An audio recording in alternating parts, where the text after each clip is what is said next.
The following podcast is an exclusive production of WRR Classical 101.1 FM and WRR101.com, Dallas, Fort Worth, Texas. Well, I'm Kurt Ranji, and I'm speaking with a composer who built a reputation for himself as a vivid instrumental colorist with a knack for thematic development and as an innovator of keyboard technique. But he built that reputation remarkably not in the classical realm, but as a member of what became one of the most popular rock bands in the world, Genesis.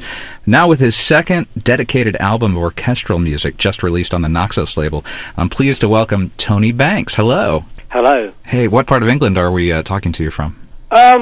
Well, Surrey, which is sort of southwest of London somewhere. Perfect, beautiful. Thanks for making yourself available for this. Very excited about this new album called Six Pieces for Orchestra, and it follows an album called Seven, a suite for orchestra. But I think a little bit about your background is important, and I want to go back to the beginning, because you went to a school that was kind of known for cranking out noteworthy English musicians, Charterhouse. You know who I'm talking about? Well, yes, Charterhouse obviously is most famous old boy is probably Vaughan Williams, I suppose, when it comes to classical music. So there's that connection, I suppose. But beyond that, it wasn't especially a musical school, you know. Well, I always wondered about that, was the presence of Vaughan Williams felt at that school, because he actually wrote a piece about the school at one point. Did he? I haven't heard that one. Oh, it's beautiful. It's actually fairly rarely heard, but it's called the Charterhouse Suite. It's a gorgeous piece of music. Well, so there's that background there, and there was always kind of an orchestral sound going on with Genesis music, so it didn't really strike anybody by surprise, I think, when you wanted to pursue orchestral music and came out with the Seven album. This new one has a theme, and you're kind of known for telling stories in music, and you allude to this theme at the end of the liner notes. Give us an idea of the overall shape of the album. Well, in a way, the sort of theme story I've given it is something I kind of thought of a little bit afterwards, really. I mean, it seems to me that the album tells a kind of natural story, and that you've got the two instrumental led pieces, one with the saxophone and one with the violin, and I saw them as the kind of two protagonists in a kind of universal story. And the final piece is very definitely a kind of destination piece, a sort of El Dorado kind of piece. And so I made the other titles kind of fit with that. But it wasn't really written with that in mind. It really was, it is just music, which is kind of how I think of things, really. And the story comes afterwards, but it sort of works quite well, I think. Well, it does bring up a lot of vivid musical pictures as you're listening to it. The Seven album was really strong on melody, texture, and mood, but you mentioned the two pieces with soloists here. Virtuosity has kind of taken a role in this new album as well. Well, only a little bit, I think. I mean, I just used, obviously if you're going to use a violinist and things, you're going to make him play a little bit. One thing I felt that wasn't present on Seven was any kind of real playing. And I thought this was an opportunity to do it. I want a bit more, just something with a little more speed in it. And the natural thing for me was to do it with a soloist playing that way. It sort of obviously relates back to what I used to do with Genesis particularly in the early days, with pieces like the Cinema Show and things. And it sort of just seemed a natural thing to do. And I once I started working on it, I really enjoyed doing that, because it's sort of a kind of totally new thing for me. Saxophone starts off the album in a really whimsical piece called Siren, and then a very exciting piece called Blade is track 3 with violin. Who are these soloists? How did you hook up with them? Well, the first piece is saxophone, alto sax player is a guy called Martin Robertson, who is well known over here as a sax player within classical music, as well as doing a few other things. I've actually known him since he was about 9 years old, because the family, we were close friends with the family. His mother particularly was a close friend. And I'd always kind of wanted to work with him on this kind of project. I'd used him once or twice on solo projects, just playing a couple of small pieces on one or two of my solo albums, rock albums as it were. But then with the violinist, I just asked around really if anyone had any suggestions, and somebody suggested this guy Charlie Siam, who's an up and coming English guy, and I sort of did a bit of research on him, listened to a few things, and I thought he sounded very impressive, and he had a real sort of flair about him that I liked, because the piece was always going to have a bit of bravado in it, and so he was the sort of perfect choice for that, really. And I mean, I really met him for the first time when he came to do the piece. I mean, I played him the thing, but beyond that, so I don't really know him very well, but he seems to be doing very well for himself. Well, you certainly picked a good soloist. He's playing a beautiful violin. It notes that he's got a 1700s Guarneri. It sounds gorgeous. The violin was quite a thing, really, because when he was there, he sort of had this violin, which I think is insured for $11 million or something ridiculous. Oh gosh. Anyhow, he plonked it in front of me on the mixing desk, with my cup of coffee, and I'm not I'm not the best guy with this sort of stuff. But if it can be broken, I break it. So I said, just get it out of my sight. I don't want to see this thing. I couldn't bear the idea of destroying it. Well, it sounds very nice, Whether it sounds like $11 million, I'll leave it to others to judge. But it's the nature of these things. I think it's sort of owned by some Japanese consortium or something. That's how it works with these things. And obviously he's considered to be, a really good player. So that's why they've allowed him to use it for a period of time. He's brilliant. It's a great track. The virtuosity is one element, but both of these albums, 7 and 6, I'll just call them, also have that quality that you don't always hear in classical music, particularly in this day and age. It's a very direct sense of melodies that are stated not as a matter of cleverness or weaving into texture, but just for the pure beauty of it. How do you know when you've got good material as you're writing? Well, I don't know how one knows. Really, you just do what appeals to you, and you hope other people like it as well. And obviously, in the melody has been very much what I've kind of done in my role with Genesis. I mean, I've written a lot of songs, with and for Genesis over the years, and the melody is kind of very often the reason for the piece being there. Sometimes it's sort of something that comes very much with the basic composition. I mean, in this particular example, for example, Siren, the opening piece, the melody was kind of always there. When I played the thing on the piano, it was always there.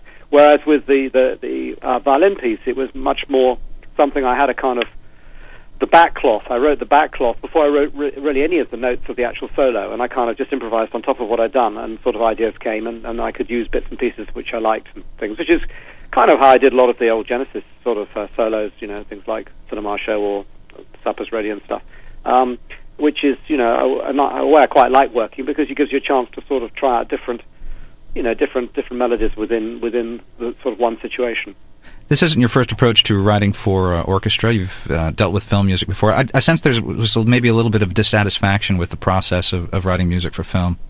Well, I only ever did the one, the orchestral score, which was many years ago, a film called The Wicked Lady, which, where, to be honest, I was at the same time working on one of my solo albums, and I didn't have enough time for it. So basically what I did was I wrote piano sketches for all the incidental music, and a guy called Christopher Palmer, who's very talented, he's dead now actually, a very talented orchestrator. He kind of took it all and did what he would with it. And I thought, some of the work he did on just the main melody that I wrote for that film, it just sounded so much better on the orchestra than it ever sounded when I was playing on the piano, I thought. So it sort of, in the back of my mind, I thought after that, I'd really like to have another go at using an orchestra properly, and where I didn't have to make any of the compromises you have to make with a film or whatever. So that was why I did 7, I suppose. I had a couple of pieces that had very much come, with the orchestra in mind. Particularly the second piece on that album, which is called Black Down, was I just did it with string synthesized, but I could always hear the whole string orchestra playing while I wrote the piece, and that was really what got me inspired to have a go at doing it. And obviously, once I'd done it once, the idea of doing it again was something I wanted to do. I felt I'd learnt a lot doing the first one. I felt I could actually do certainly a more consistent job, because although I like some of the stuff on 7 very much, there's one or two that I didn't think worked quite as well. And I wanted to make sure that at least this time I got everything up to a certain standard, and I was happy with everything. And I am. It just sort of, this record gives me a lot of pleasure to hear even now.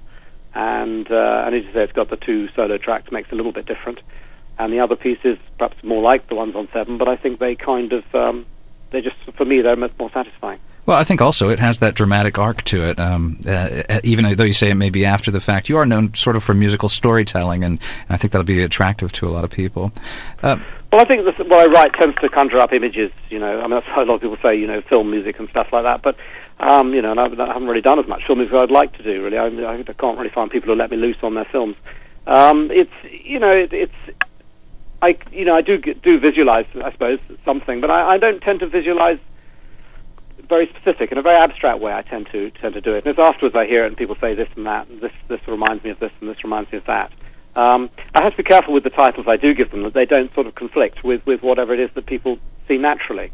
When I listen to classical music, whether obviously a lot of classical music doesn't really have a kind of has a name like sort of Symphony No. 1, or the piece is called sort of Andante, and I quite like those sort of titles because it leaves you totally free to sort of to your mind to work its own messages out, if you like, and that's sort of what I wanted to do on this. So I kept the story very kind of loose, something just a little framework, just something that people could just sort of follow through maybe, and and understand what I was talking about.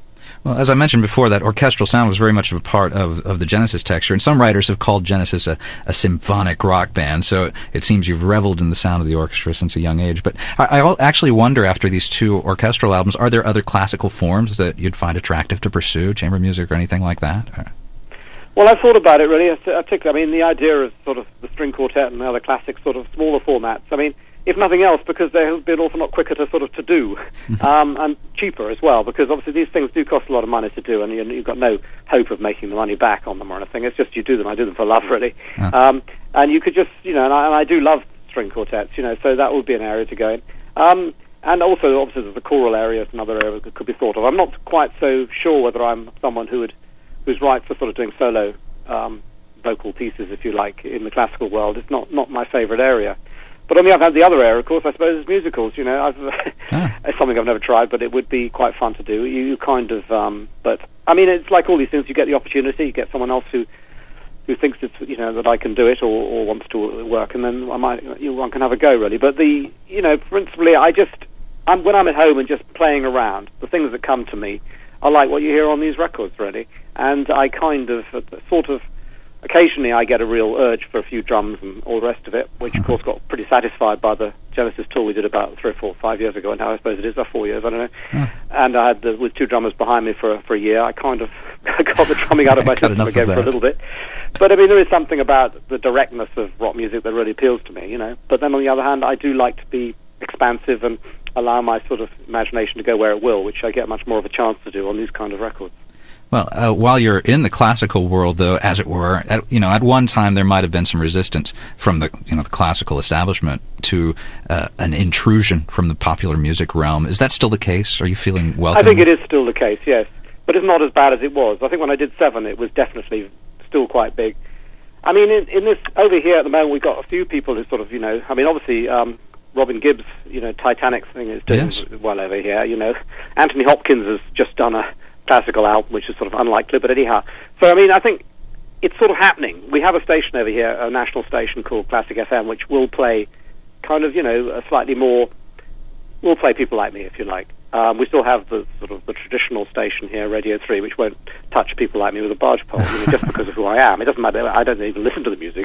I'm just wrong, And I mean, so there is still that prejudice, and I think there is with the reviewers and the magazines. They don't listen to it in the right way. If they listen to it at all, they will tend to, if they like it at all, they'll dismiss it as film music. If they don't like it, other than that, they just normally just ignore it, which is probably better than a bad review. But it's still definitely there, I think. But it is probably moving, because I think audiences have shown that they do like this kind of, they like music that is perhaps a little more accessible than what a lot of the current classical writers are doing. I mean, a lot of people do some fairly strange stuff, and others are very sort of stuck into things like minimalism and everything. And some people are just happy to hear something that is more, uses what the orchestra can do and uses more expansive harmony and melody and ideas.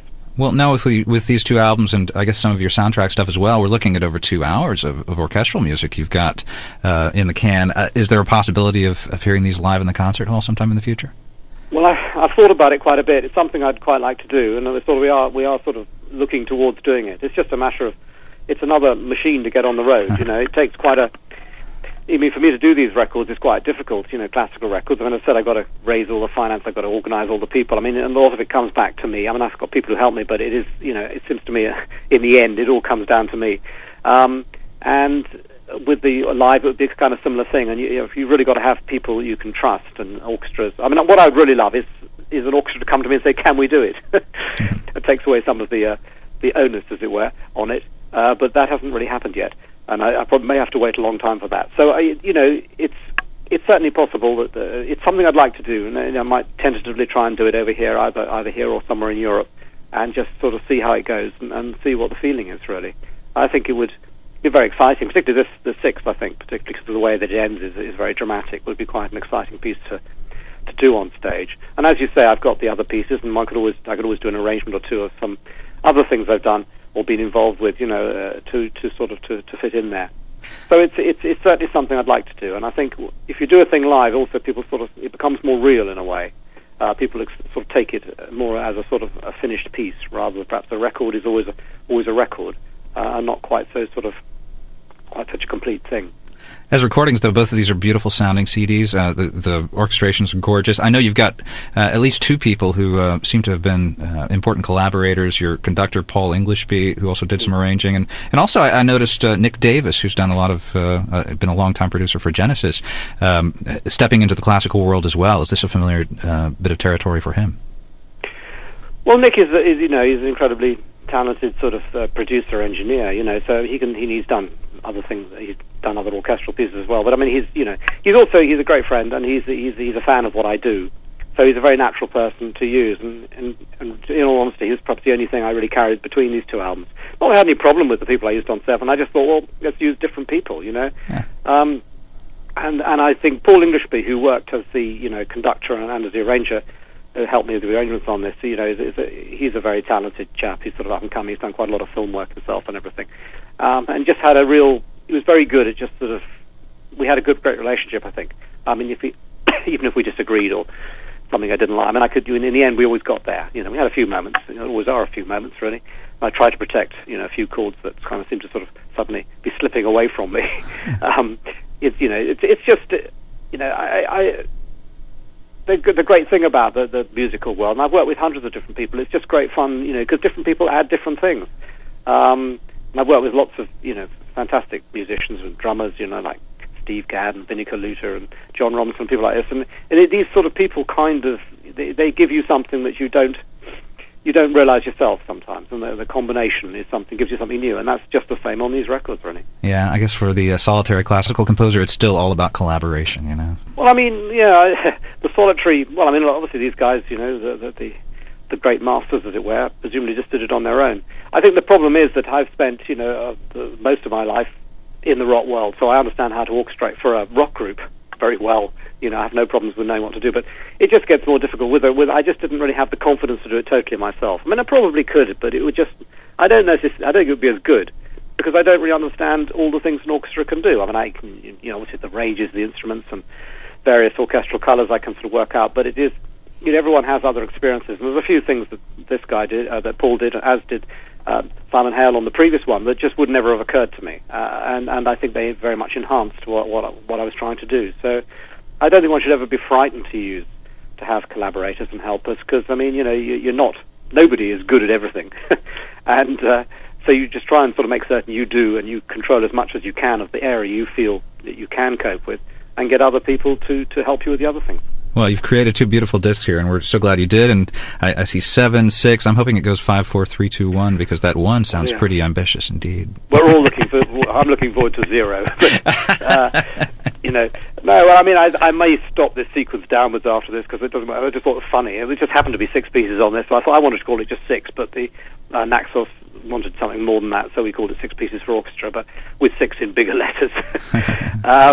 I think probably, that it should be it for that. Maybe I'll have the courage to call something else, maybe I'll do a symphony or something else, or even a concerto, I don't know, all one instrument, or all sorts of things. So you say the next thing, maybe something like a string quartet piece or something small, maybe even nice, just not just a one-off, a shorter piece. And I don't really know. I just I don't want to be sort of stuck into a sort of any kind of format. But it's a question really what comes, and I haven't really written much since I've done this one, so there's nothing really in the pipeline now. Well, we can't wait to hear what the next thing is, because we know there will be something. Well, thank you very much for the time, Tony Banks. You've been very generous with your time this morning. Thank you. This podcast has been an exclusive production of WRR Classical 101.1 FM and WRR101.com, Dallas, Fort Worth, Texas. Reproduction and sharing of this podcast is allowed. However, it may not in any way be edited from its original version.